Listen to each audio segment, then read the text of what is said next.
एक तो ये सरकार संवेदना शून्य हो गई है और गैर जिम्मेदाराना व्यवहार कर रही है।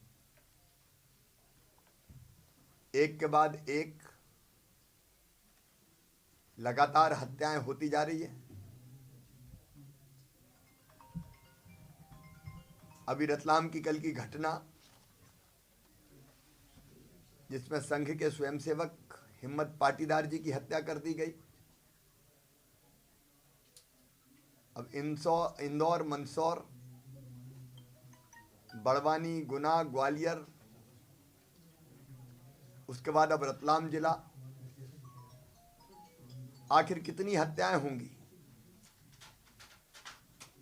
और हम अगर आवाज उठाते हैं तो ये कह दिया जाता है कि हम धैर्य रखें, संयम रखें, हम राजनीति कर रहे हैं।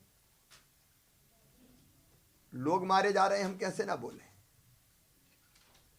भारतीय जनता पार्टी के कार्यकर्ता, संघ के स्वयंसेवक, उनकी हत्या हो रही है। और मुझे तकलीफ है ये कहते हुए, कांग्रेस के वरिष्ठ नेता, गृह मंत्री ये कह देते हैं कि ये तो कोई आपसी रंजिश होगी। तो ऐसे कितनी भी हत्या होती रहे, कुछ नहीं करेंगे, हाथ पे हाथ रख के बैठेंगे। और विपक्ष अगर आवाज उठाएगा तो ये कहा जाएगा कि ये तो राजनीतिकरण कर रहे हैं। आखिर सहने की भी कोई सीमा होती है।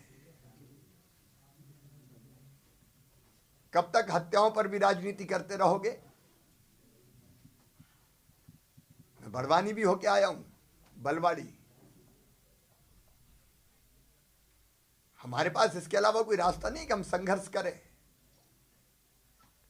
लेकिन ये गैर जिम्मेदाराना व्यवहार नीचे तक प्रशासन को लापरवाह और संवेदना शून्य बना रहा है कि ये तो भाजपा वालों ने कर दी होगी। आप आखिर मंत्री के पदों पर बैठे हैं। मंत्री कांग्रेस भारतीय जनता पार्टी का नहीं होता, मंत्री प्रदेश का होता है। हत्यारे पकड़े जाने चाहिए, हत्याओं का क्रम रुकना चाहिए। प्रदेश को अराजकता के दलदल में कांग्रेस ने धकेल दिया है। ये बर्दाश्त के बाहर है। हमने बलवाड़ी की घटना के बाद भी आंदोलन की चेतावनी दी है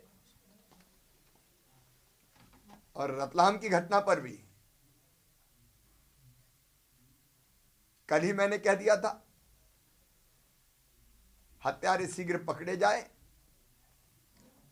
और प्रदेश को पूरी तरह से अराजकता के दौर में जाने से रोकने के लिए हमने संघर्ष शुरू भी किए, लेकिन वो प्रारंभिक है, प्रतीकात्मक है। हमको लंबी लड़ाई लड़नी पड़ेगी। सर, क्या जो पॉलिटिकल किलिंग जिस तरह से हो रही है, क्या सरकार बदलने के बाद मध्य प्रदेश, केरल और बंगाल की तरह होता जा रहा है? वहां भी इस तरह की किलिंग बहुत होती है। मैं आश्चर्यचकित हूं। मैं कभी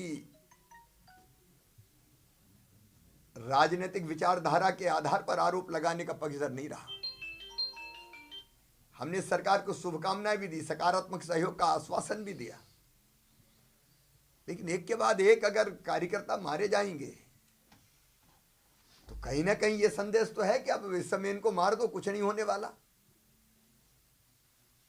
और ये संदेश बहुत खतरनाक है। और इसलिए हमारे पास सब प्रचंड आंदोलन के अलावा कोई रास्ता नहीं रहेगा। ये कह के ये नहीं बच सकते कि रंजिश होगी। अब रंजिश होगी तो क्या हत्या होती रहेंगी?